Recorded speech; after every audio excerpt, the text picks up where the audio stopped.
I remember pulling into the parking lot. The motel looked old, the neon sign buzzing and flickering in the dark. It felt quiet, too quiet. I was usually okay with that being on the road, writing about my experiences. I thought this would be just another couple of days gathering material. I've never stopped thinking about what happened next. On my first night there, I heard strange noises coming from room 7. The door had a "Do Not Disturb" sign hanging. I told myself it was just a loud TV or maybe a couple arguing, but it sounded different, restless. A chill crept up my spine, but I shrugged it off. I thought, it's just a motel, and settled into bed. As the days went by, things got weirder. I'd see guests checking out in a hurry, their faces pale and eyes wide. Once, I caught a glimpse of a woman fumbling with her bag, her hands shaking. I wanted to ask if everything was okay. But she rushed past me without a word. My heart raced. I thought maybe I should leave too, but I didn't. Instead, I pulled the curtains and sat down to write. Strange items began appearing in my room. I found an old photograph tucked under the mattress. It was of a family standing in front of this very motel, smiling. But something felt off. I couldn't shake the feeling that their faces seemed familiar. I scanned the room, feeling uneasy, like someone was watching me from the shadows. I tried to brush it all off, thinking maybe it was just the isolation. But by the 4th night, the whispers in the hallway became hard to ignore. I stepped out of my room, peering down the dark corridor. I could hear faint murmurs, but they stopped when I drew closer. The air felt thick, and I felt pulled toward them. I hesitated, my heart pounding. But when I turned, there was nothing but silence and empty rooms. That night, I went outside to get some air. The parking lot felt colder somehow. My eyes scanned the shadows, and that's when I saw a figure standing by a car. I couldn't make out any details. It felt wrong. My stomach twisted. When I blinked, the figure was gone, vanishing into thin air. I swore I felt a cold breeze brush past me. It sent chills down my spine. I rushed back inside, locking the door behind me. I kept shaking, my mind racing. What was happening? Was it just me? Deep down, I think I knew something sinister lurked in that motel. Maybe it was just odd experiences, or maybe there was something in those walls. I'm not sure, but I can't shake the feeling that I left something behind. And as I tried to sleep, I realized I wasn't alone in that room anymore.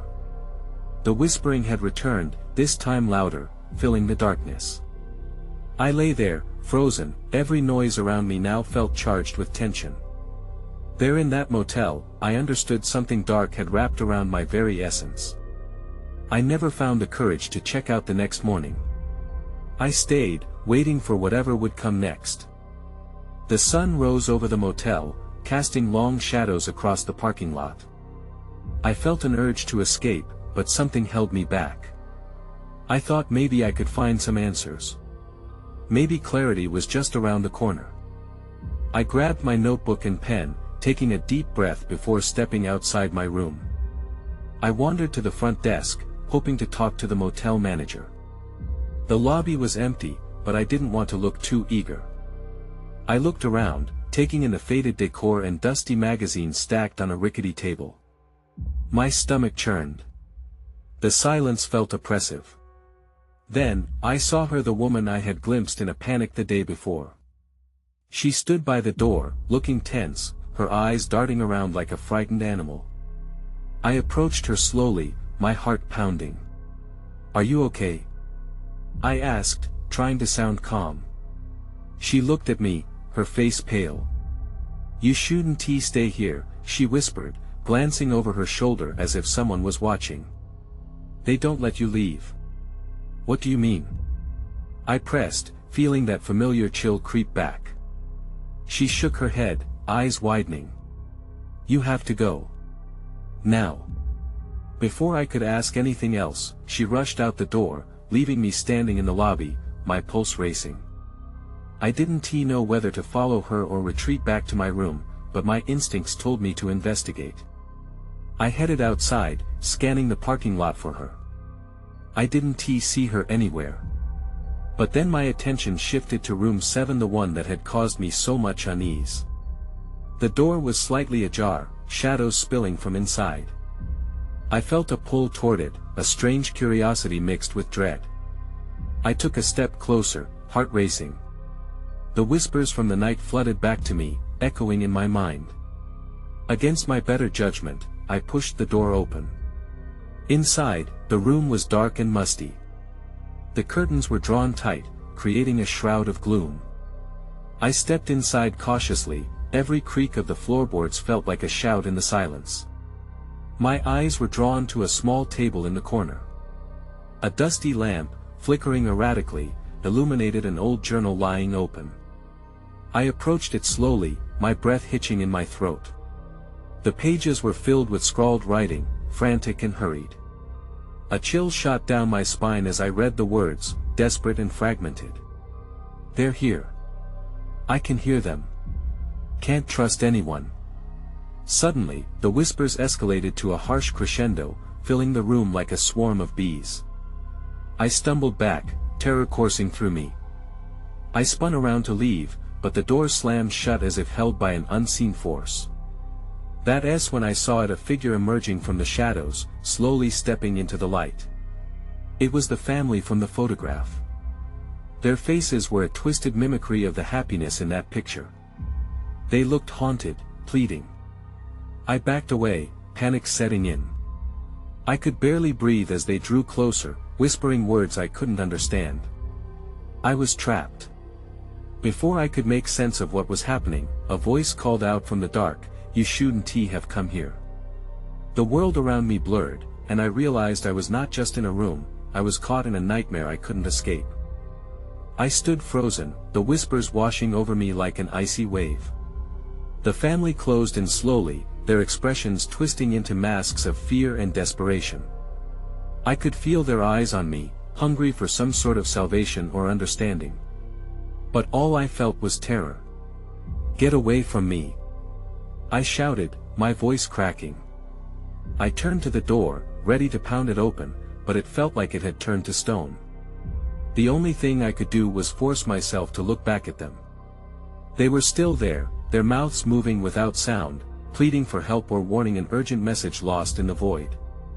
I heard breathing behind me, a raspy sound that sent chills down my spine. I jolted, my eyes darting toward the shadows. A tall figure loomed just beyond the threshold of light. It was hard to make out shapes, but I could sense the darkness wrapping around him like a cloak. The presence was suffocating. "Help them," the voice from the shadows said, low and gravelly. "They can't find peace. They need you." "Need me? For what?" I gasped, trying to keep the rising panic at bay. I was vaguely aware of the illusion of choice, like I could refuse whatever this nightmare demanded of me. The shadows shifted, and the figure took a small step forward. I instinctively took a step back, my heart racing as the family's anguished expressions became sharper in the dim light. They reached out, fingers stretching toward me. "You have to believe us. You have to help us." A sickening realization hit me: either I was losing my mind, or they were real. Maybe both. "You don't want to end up like them," the figure warned. "You have to figure out the truth." "Truth?" I echoed, confusion flooding my mind. "What truth?" "Look for the one who knows," he said urgently. "Find the one who smiles but doesn't feel." The walls seemed to close in as the whispers turned into a roar. I squeezed my eyes shut, desperately willing the noise to stop. I had to escape. Gripping the edge of the table, I steadied myself, then lunged for the door, every muscle in my body screaming in protest. I slammed against it, and this time, it gave way. I stumbled into the hallway, gasping for air. The corridor was empty and quiet, the sudden calm unsettling. I felt as though I had burst from the depths of a nightmare into an unknown reality, but the urgency of the moment had a hold on me. I had no choice but to move forward. I made my way back to the lobby, the weight of the journal still heavy in my mind. Outside, the sun was climbing in the sky, yet it felt eerily dim, as if the world had been muted. Where did the woman go? I mumbled to myself, scanning the parking lot again. I was desperate to find her, to make sense of her warning. I needed to know more. But just as I turned back toward the motel, I caught a glimpse of something in the corner of my eye, a flash of movement by room 8. My heart dropped. Someone was watching me. I took a cautious step closer, wrestling with the panic bubbling within. Whatever was happening here was far from over. I hesitated, heart pounding as I stepped closer to room 8. The door was slightly ajar, a sliver of darkness gaping like a mouth waiting to swallow me whole. I felt exposed, like my every move was being scrutinized. I needed to know what was hidden inside, what truths lurked beyond that flimsy door. "Hello?" I called out, my voice sounding fragile and uncertain. No answer came, just the faint rustle of something shifting inside. It was enough to set my nerves on fire. I pushed the door open a bit wider. The room was eerily quiet. The air felt thick, almost too still. My attention was immediately drawn to the bed, where the sheets were tossed aside, as if someone had abruptly left. I peered further inside, scanning the room. Faded wallpaper peeled at the corners, and a strong scent of old cigarettes lingered in the air. Then I saw a figure huddled in the corner, half hidden in shadow. My stomach dropped. "Are you okay?" I asked, though I wasn't sure I wanted an answer. The figure didn't move, didn't even glance my way. I stepped closer, each footfall echoing in the silence. As I neared, a chill crept down my spine. The figure was a woman, her hair disheveled and her clothes wrinkled. She was staring blankly ahead, her face pale and expressionless. I felt a knot form in my throat. This wasn't the woman I had met earlier, but the look in her eyes sent a shiver through me. "Can you hear me?" I asked, gripping the doorframe. No response. She just continued to stare, lost in a world I couldn't see. The whispers from before crept back into my mind, echoing the figure's warning. I turned to leave the room, trouble bubbling within. Just as I did, I noticed something on the floor, a book. It lay open, pages torn and stained, the ink smeared as if someone had pressed their hands down hard in a moment of panic. I knelt down to pick it up, my fingers trembling. There were words scrawled hastily on the pages, a jumble of thoughts. But one jumped out at me and gripped my mind. "Trust the smile, but fear the truth." Before I could process it further, a sharp noise made me jump. The door slammed shut, rattling the frame. "Get out!" A voice shrieked from behind me, a desperate plea that sent my heart racing. I whipped around. The woman's eyes were now wide, staring directly at me, filled with terror. "You need to leave, now. They're coming for you."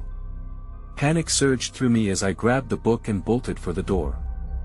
I yanked it open, barely glancing back at her as I fled. The hallway felt like a maze, twisting and narrowing. I raced toward the lobby, the pounding of my heart drowning out everything else. Then I realized who was they. Just as I reached the entrance, I skidded to a stop. I had no idea what was behind me, but I could feel it closing in. That cold, suffocating darkness was following me. And then a shadow emerged from the corner of my eye. My breath caught in my throat. Whatever was pursuing me was here, and I found myself wondering if I would be able to run far enough to avoid it. I stumbled backward, heart racing as the shadow loomed larger in my peripheral vision. I grabbed the door handle, ready to push through, when I felt a cold draft rush past me, chilling me to the bone. The harsh light from the lobby illuminated pieces of the darkness, but it still felt like something was lurking just beyond reach. "Get out!" I yelled again, still unsure if it was me or the woman who had cried out first. I burst through the door, the lobby empty and achingly quiet. I could still feel the weight of unseen eyes, as if the very wallpaper was judging me for my decision to enter room 8. I glanced around, hoping to see someone, anyone, who could help me make sense of what just happened. The receptionist's desk stood silently, vacant and covered in a thick layer of dust. The flickering neon sign outside cast an eerie glow across the room, creating long shadows that crawled along the floor. Then, out of the corner of my eye, I saw movement. I turned to the right, startled to see a figure, an older man, hunched over, staring at something in his trembling hands. Relieved to finally spot another person, I approached him cautiously.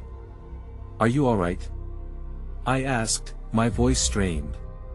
He looked up at me, eyes wide and sunken, filled with fear. A worn-out blue cap sat crooked on his head, and his shirt was tattered, but it was the glint of terror in his expression that froze me.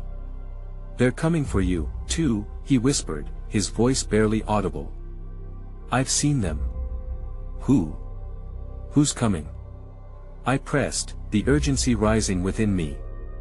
He shook his head, looking down as if ashamed. "I can't explain. Just know, they'll find you. They find everyone." Just as I was about to respond, a sudden crash echoed behind me. I turned, my heart leaping into my throat. The door I had just come through was now flung wide open, the darkness spilling in like a living thing. "Run!" the old man yelled, panic etched into his features. Without thinking, I bolted toward the back of the lobby, searching for another exit.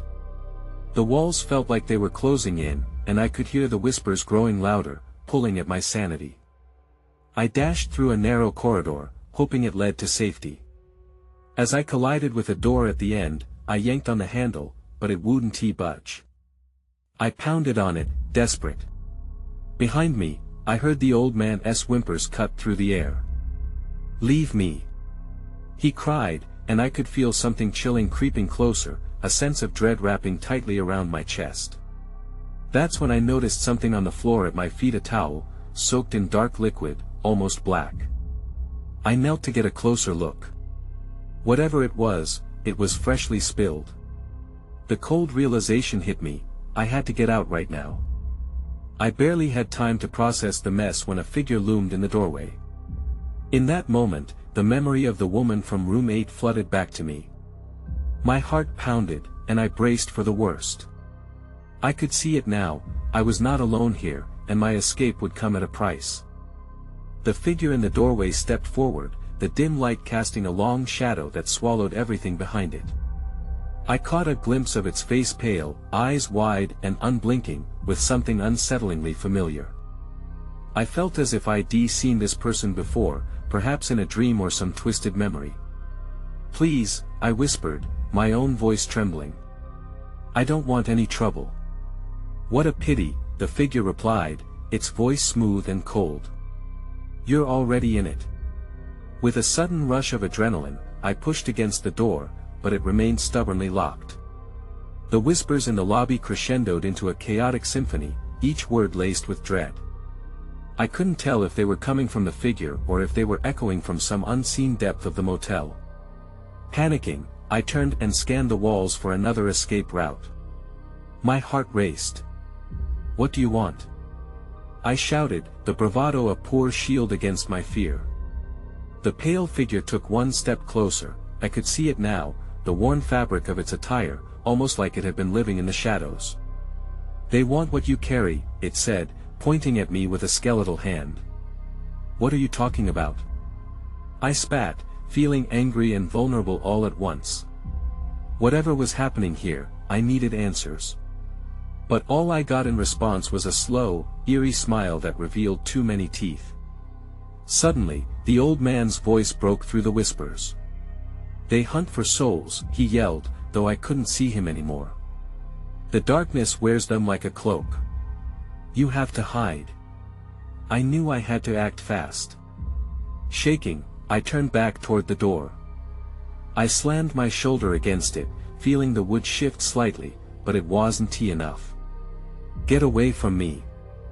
I screamed, desperation creeping into my tone. I could sense the darkness behind me, lurking and waiting. The figure tilted its head, curiosity etched into its ghastly features. "You still hope to escape?" That's when I saw it, a glimmer of metal peeking through the floorboards near where the old man had been. My instinct screamed to grab it. I dropped to my knees, forcing my trembling fingers to pry at the wood. With each splinter that cracked and broke, I felt the cold of the shadows pressing in closer. The whispers escalated. "Run!" The old man yelled again, but I barely heard him over the pounding in my ears. My fingers finally grasped the cold metal, a rusty key, deceptively small but heavy with promise. I didn't take a moment to think. I stood, clutching the key tightly, and faced the figure again. "I'm not afraid of you," I declared, although my voice quavered. The figure's expression morphed into something darker. "You should be," it hissed, and then everything went quiet. In that silence, the key felt like my only lifeline. But which door would it unlock? Without thinking, I turned back towards the entrance to the corridor, ready to confront whatever horrors lay ahead. Then, just as I was about to move, I heard another sound, a soft, sinister laughter that echoed from the depths of the motel, sending chills down my spine. I froze in place, my heart racing. The laughter tainted the air, a dark melody blending with the whispers. I took a cautious step back, my eyes darting around the dimly lit lobby, searching for the source of the sound. The pale figure hadn't moved, but its eyes glinted with a twisted anticipation. "They're watching you," it said in that chilling voice, as if reading my thoughts. A tight knot formed in my stomach. I turned toward the corridor, every instinct screaming for me to run. But the laughter grew louder, echoing off the walls like some kind of twisted invitation, pulling me deeper into the motel's clutches. "What do you want from me?" I shouted, hoping to reclaim some control. The figure simply smiled wider, revealing even more teeth. I couldn't shake the feeling that I needed to know, to uncover whatever twisted game was at play. With the key tightly gripped in my hand, I approached the corridor. The air felt thick with dread, and I quickly glanced back at the figure. "If you want my soul," I shouted defiantly, "you'll have to try harder." That brought another laugh, wielded like a weapon against me. It sent shivers down my spine and compelled me to move forward, despite my fear. The shadows loomed ominously along the walls, stretching as if to grab hold of me. I glanced at the doors lining the corridor, each one a potential escape or a deeper descent into madness. One door, in particular, caught my eye, weathered and slightly ajar, a sliver of darkness peeking through. I felt a pull toward it, as though something behind it was calling my name. Holding my breath, I darted toward that door. But just as I reached it, a loud crash erupted behind me. I whirled around, my pulse racing. The figure had surged closer, its silhouette darkening the little light that remained in the lobby. "No!" I yelled, but my voice was lost. In an instant, I slipped through the doorway and slammed it shut, the weight of the key in my hand grounding me as I fumbled for the lock. The room was small and dim, only a flickering bulb overhead suspended from the ceiling like a bad joke. A dusty bed lay in one corner, and a tattered rug spread across the floor. Everything felt wrong, as if the very air was steeped in fear. That's when I noticed something gleaming on the nightstand. I stepped closer, the sense of urgency overriding my better judgment. It was a tarnished mirror, its edges frayed, but it reflected back more than just my own terrified face. I could see shadows twisting behind me, darting across the walls, forming shapes that seemed to reach for me. Panic surged again, and I turned back to the door. It was still shut, but the laughter outside grew louder, relentless in its pursuit.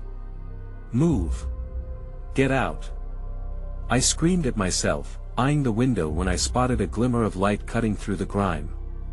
But as I reached for it, the mirror rippled, and in its surface I saw a path. I squinted, trying to make sense of what I was seeing. The path twisted and turned, leading deeper into the darkness. The laughter surged again, and I knew I had to choose. But where would that path take me, and what awaited me if I followed it? Just then, a bang on the door jolted me back into reality. I wasn't safe yet, and I needed to decide now. I had only a moment to act. The laughter grew more frantic outside, resonating through the door and urging me to choose hastily. I turned back to the mirror, my heart pounding in my chest, feeling as if time was slipping away like sand through my fingers. The path in the mirror glimmered, calling to something deep within me. It was a strange comfort, even though I had no idea where it led. I could either face the figure outside and whatever nightmares accompanied it, or I could take a chance on the unknown path. "Please," I whispered, feeling utterly desperate. "Show me what to do." I shoved my hand toward the mirror, but it resisted. A force pushed back, as if the glass had come alive, refusing to let go of its secrets. I gritted my teeth and pressed harder, but then the door rattled violently. I spun around, realizing I didn't have time for this. The laughter pierced my thoughts, mingling with muffled whispers. They twisted together, taunting me. "Go on, pick," they seemed to say, "or wait for the darkness." With resolve, I stepped back and focused on the mirror again. In a reckless move, I took the dingy key I had tightly gripped and snapped it in half against the edge of the nightstand. I might not be able to control the chaos, but I could at least choose a direction. As soon as the metal broke, the mirror shimmered and then rippled violently. It turned into a dark portal, pulsing like a heartbeat. I could feel the air around it shift, cold and inviting at the same time. Without thinking, I stepped into the swirling chaos. My body was yanked in, and I heard the door behind me splinter. "No!" I screamed, but I was already past the threshold.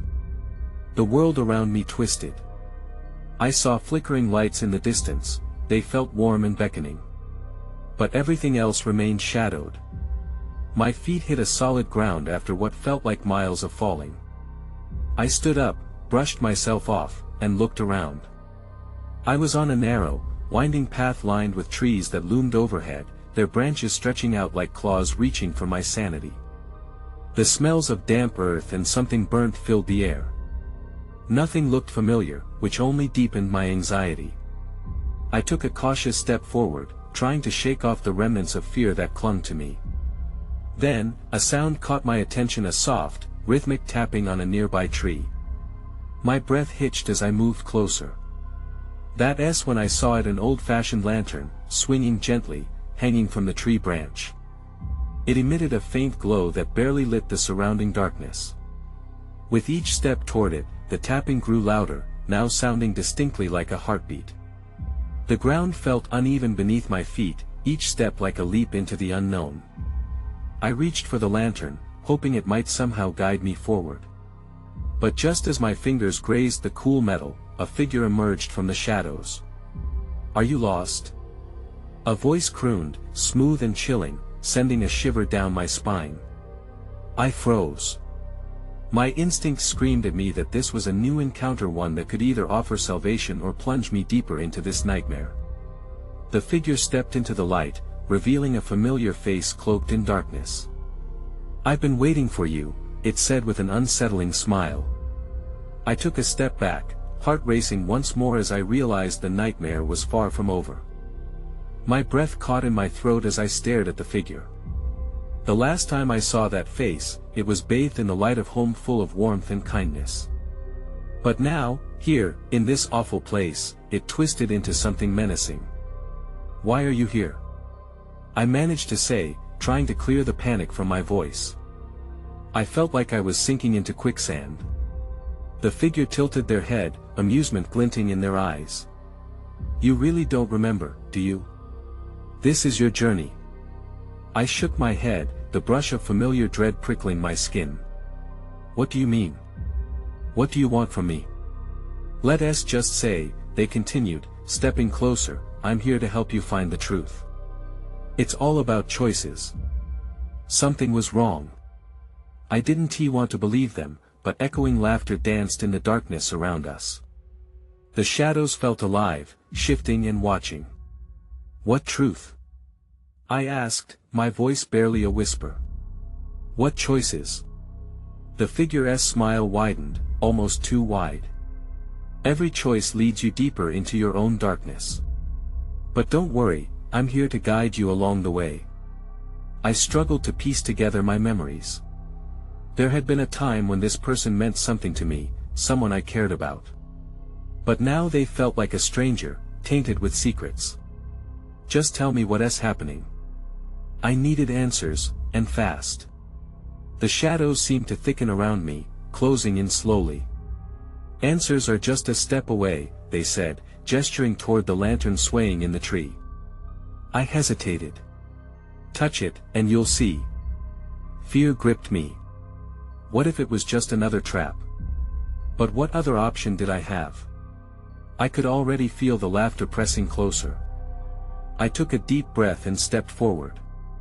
The lantern flickered, casting strange, warped shadows around us. When my fingers wrapped around the metal, a rush of cold energy surged through me, causing me to gasp. Suddenly, images flooded my mind, distorted scenes of moments I didn't recognize. Confusion washed over me like a tidal wave. I stumbled back, trying to shake them away, but the glimpse of forgotten memories pulled me in deeper. Why are you showing me this? I asked, voice trembling. The figure laughed softly. Because you need to remember who you really are. You're not just lost. You're incomplete. I tried to push through the fear, desperate to fight back the sinking feeling in my gut. I don't want this. I don't want to know. As I shouted, the lantern flared brightly, nearly blinding me. When my vision cleared, I was no longer standing there. Instead, I was thrown into a vast nothingness, surrounded by echoes of the past. Choices, the figure's voice echoed from far away. You'll have to make them sooner or later. Everything around me seemed to fade, swallowed by the darkness, leaving only one solitary thought hanging in the air: there was no escape. I need to wake up. I screamed, but the shadows swallowed my cries, and I could feel them closing in once again. Then a light flickered in the distance, a beacon against the encroaching dark. I had to reach it, whatever it was. I didn't know how I ended up in this endless void or how long I had been lost, but instinct screamed at me to chase the flickering light. I charged forward, propelled by fear and urgency. The shadows pressed closer, whispering my name, trying to pull me back into their depths. It felt like a test of will. As I ran, the light seemed to pulsate in rhythm with my heartbeat, flickering between bright and dim as if urging me on. Finally, just when I thought I couldn't push any harder, I burst through the darkness and stumbled into a clearing bathed in an ethereal glow. The air was cool and fresh here, contrasting sharply with the stale feeling of the shadows. I slowly took in my surroundings. Wisps of fog curled around twisted trees, and I could see figures among the branches, faces both familiar and strange, each locked in an expression of anguish. But at the center of the clearing stood a mirror, encased in a frame that glistened like liquid silver. I approached it cautiously, the unease I had felt in the motel returning. The mirror's surface was calm, reflecting not just my image but snippets of moments, fragments of memories I didn't fully comprehend. What is this place? I murmured, voice barely a whisper. A soft laugh danced through the air, echoing the shadows. This is where you confront the truth, the familiar voice wrapped around me like a shroud. I turned, and there was the figure again, the one I had thought I could trust. Why do you keep coming back? I snapped, frustration boiling over. What truth do you want me to face? Your truth, of course, it replied, that eerie smile still plastered across its face. The truth you can't escape. The mirror shimmered, and I caught my breath as memories surged. I saw moments of laughter, of joy. Then chaos pierced through, a fire engulfing a home, faces twisted in horror. I felt pain, anger, confusion. It was all so familiar yet foreign. No, not this, I choked out, watching helplessly. Was I responsible for this? My heart raced, it couldn't be true. That's the question, isn't it? The figure said, stepping closer. Maybe you're avoiding answers that could set you free. What if the truth is unbearable? I asked, dread pooling in my stomach. Then avoiding it will only keep you chained to the darkness, it replied, voice smooth as silk. Face it if you want to escape. For a moment, I stood frozen, contemplating my next move. As the shadows lurked at the edges of the clearing, whispering my failures and fears, I felt a flicker of resolve. Striding toward the mirror, I didn't hesitate. I pressed my hand against the cool surface. Show me everything, I demanded, my voice steady now. As if recognizing my determination, the mirror glimmered and shifted. Images flooded back, rapid and tumultuous like a violent river. Joy turned to despair, laughter morphed into cries of anguish, tangled memories of love and loss enveloped me. The fires, the faces. Pieces began to fit together, connections I had tried to ignore. And then, clarity emerged from the chaos. I wasn't just a passive observer. I had made choices, walked paths that led to pain, not only for myself but for those I cared about. It had all gone wrong. But just as the understanding settled into my bones, a suffocating darkness pushed against the boundaries of the clearing, shadows crawling closer still. I felt the weight of their gaze, their hunger pressing down on me like a vice. Let go. I heard the familiar voice call from the bleeding shadows. No. I can't. I screamed as memories surged back, revealing both good and bad. I was terrified of what I might uncover but even more terrified of staying trapped forever. The laughter rang louder now, mocking me, a cruel reminder of what I had let fester for so long. Embrace the darkness. The shadows chanted, encircling me. You belong to us. But their grip began to loosen as I squared my shoulders. No.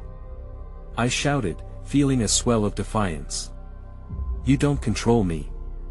The moment I claimed my voice, a shattering sound reverberated through the clearing. The mirror fractured, splintering across the surface. I stood firm, breathing deeply as the echoes of the past collided with the desires of my future. I understood now, it was my life to navigate. I took a step back, gripping the essence of who I was, the pain, the joy, the lessons all intertwined, and pushed against the darkness, refusing to let it swallow me whole. I am not afraid. I felt a surge of energy radiate from within, unfurling the shadows and illuminating the glen with a brilliant light. The laughter dissipated, leaving only the hum of the breeze, and the faces in the trees began to fade, their anguish lifting. But in that moment of clarity, a nagging worry crept in. I had faced the darkness, but what of the choices that lay ahead? The shadows had dispersed, but questions remained about the memories I had embraced, about the connections I had severed.